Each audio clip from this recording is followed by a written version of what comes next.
مثانے کی گرمی کی علامات اور علاج۔ کسی بھی عمر کے افراد کو مثانے کی گرمی کا سامنا کرنا پڑ سکتا ہے، لیکن عام طور پر زیادہ تر نوجوان اس بیماری کے شکار ہوتے ہیں۔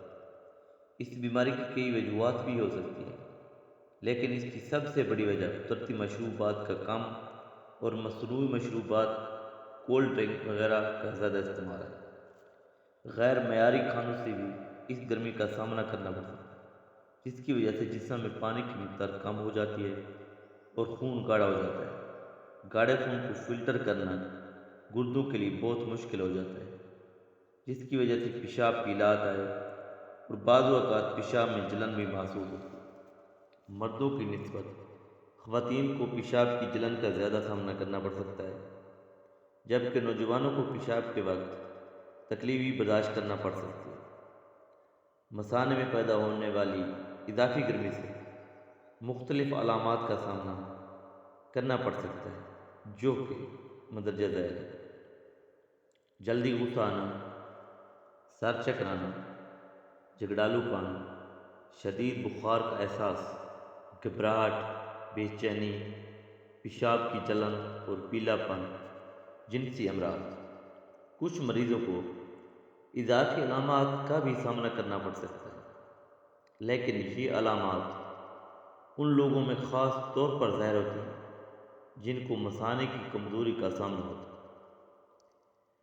جن لوگوں کو بار بار پیشاب کی حاجت محسوس ہوتی ہے یا رات کو بار بار واش روم جانے سے نیند میں خلل واقع ہوتا ہے، تو ہو سکتا ہے کہ انہیں مثانے کی کمزوری کا مرض لاحق ہو۔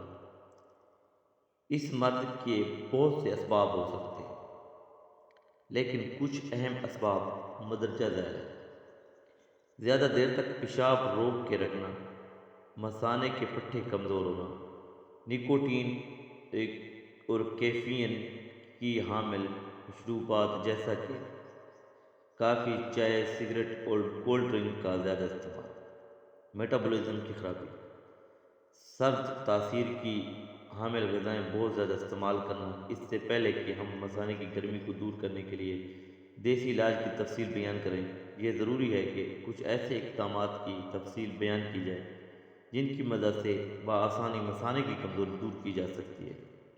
اس کمزوری کی وجوہات افراد کے درمیان تبدیل ہوتی رہتی ہیں۔ یہ ضروری نہیں کہ زیادہ تر افراد کو ایک ہی وجہ سے اس کمزوری کا سامنا کرنا پڑے۔ ہو سکتا ہے کہ کسی کو میٹابولزم کی خرابی سے اس مسئلے کا سامنا ہو، تو یہ بھی ممکن ہے کہ غیر معیاری خوراک نے مثانے کو کمزور کر دیا ہو۔ تاہم وجہ جو بھی ہو، درج ذیل دیسی علاج کے ذریعے مثانے کو طاقت فراہم کی جا سکتی ہے۔ آدھا چمچ سندول پاؤڈر، 1 چمچ سفید زیرہ اور 2 چمچ بادام کے مغز لے کر سفوف بنا لیں۔ 1 پاؤ دہی میں 1 چمچ سونف شامل کر کے لسی بنا لیں۔ صبح و شام اس نسخے کو استعمال کرنے سے خطر خور نتائج حاصل ہوں گے۔ اس کے ساتھ ساتھ برف کی مصنوعات، ٹھنڈے پانی اور سفید چینی سے پرہیز کریں۔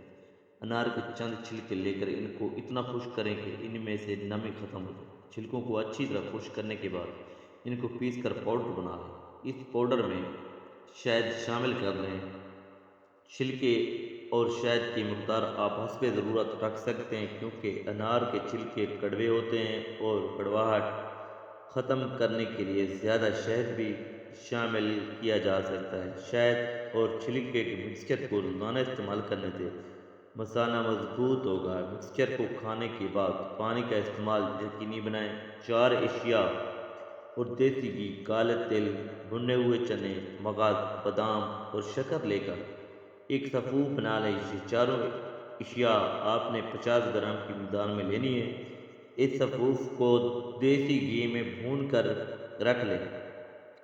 کوشش کریں کہ اتنا ہی گھی ڈالیں جو بھنائی کے لیے کافی ہو۔ رات کو سونے سے پہلے روزانہ 1 چمچ یا سفوف استعمال کرنے سے مثانے کو طاقت ملے گی۔ اگر آپ کا مثانہ کمزور نہیں ہے تو اس کی گرمی کے اثرات کم ہو جاتے ہیں، تاہم مثانے کی کمزوری نہ ہونے کے باوجود بھی گرمی کا سامنا کرنا پڑ سکتا ہے۔ اس گرمی کو دور کرنے کے لیے کچھ گھریلو علاج نہایت مفید ہیں۔ ایتھے پھل جن میں وٹامن سی وافر مقدار میں پایا جاتا ہے، پیشاب کی تکلیف اور جلن کو کم کرنے میں نہایت مفید ہے۔ ان پھلوں میں لیموں، مالٹے، شملہ مرچ اور پپیتا شامل ہے۔ ان پھلوں کے ذریعے جب کوئی شخص وٹامن سی حاصل کرتا ہے تو اس کے پیشاب کی ایسیڈیٹی بڑھ جاتی ہے، جس سے پیشاب کی نالی کی انفیکشن کے خطرات اور پیشاب کی جلن کم ہو جاتی ہے۔ فالسا کی تاثیر سرد تر ہوتی ہے اور یہ اینٹی آکسیڈنٹ خصوصیت کا حامل ہوتا ہے۔ فالسا کا شربت مثانے میں پیدا ہونے والی گرمی، معدے، سینے اور پیشاب کی جلن کو کم کرتا ہے۔ جرگان اور گرمی کے تیز بخار میں فالسا کا شربت پینے سے بے چینی اور اضطراب کم ہوتے ہیں۔ اس کے ساتھ فالسا معدہ، جگر کو تقویت دیتا ہے اور نظام ہاضمہ کے افعال کو بھی کنٹرول کرتا ہے۔ آلو بخارا میں وٹامن اے، بی اور سی وافر مقدار میں پائے جاتے ہیں، جو کہ مثانے اور معدے کی گرمی، ہاتھوں کی جلن، پیاس کی شدت اور دماغی خشکی کو نہایت مؤثر طریقے سے ختم کرتے ہیں۔ رات کو ایک گلاس پانی لے کر اس میں 4 دانے خشک آلو بخارا اور آدھا چمچ املی بھگو دیں۔ صبح اٹھ کر گٹلیاں باہر نکال دیں اور آلو بخارے اور املی کے گودے کو پانی میں اچھی طرح مکس کر لیں۔ بہترین ذائقے کے لیے آپ 1 چمچ چینی بھی شامل کر سکتے ہیں، لیکن اگر آپ شوگر کے مریض ہیں تو چینی بہت کم مقدار میں شامل کریں یا نہ کریں۔ دودھ اور دہی کا استعمال معدے میں فائدہ مند بیکٹیریا کی مقدار بڑھانے میں اہم کردار ادا کرتے ہیں، جس سے معدے کی گرمی کے اخراج میں مدد ملتی ہے۔ اس کے ساتھ ساتھ نظام ہاضمہ اور معدے کی دیگر افعال بھی بہتر ہوتے ہیں، جس سے بالآخر مثانے کی گرمی کم ہوتی ہے۔ پودینہ بھی ٹھنڈی تاثیر کا حامل ہوتا ہے، جو کہ مثانے یا معدے میں بننے والی اضافی گرمی کو دور کرنے میں مددگار ہو سکتا ہے۔ 1 کپ پودینہ کا روزانہ استعمال اس مسئلے سے چھٹکارا پانے میں مدد کرتا ہے۔ پودینے کو آپ پانی اور چائے کے ساتھ ساتھ سلاد میں بھی استعمال کر سکتے ہیں۔ مثانے کی کمزوری اور گرمی موذی امراض نہیں ہیں۔ عام طور پر کچھ احتیاطی تدابیر پر عمل پیرا ہو کر ان امراض سے چھٹکارا پایا جا سکتا ہے۔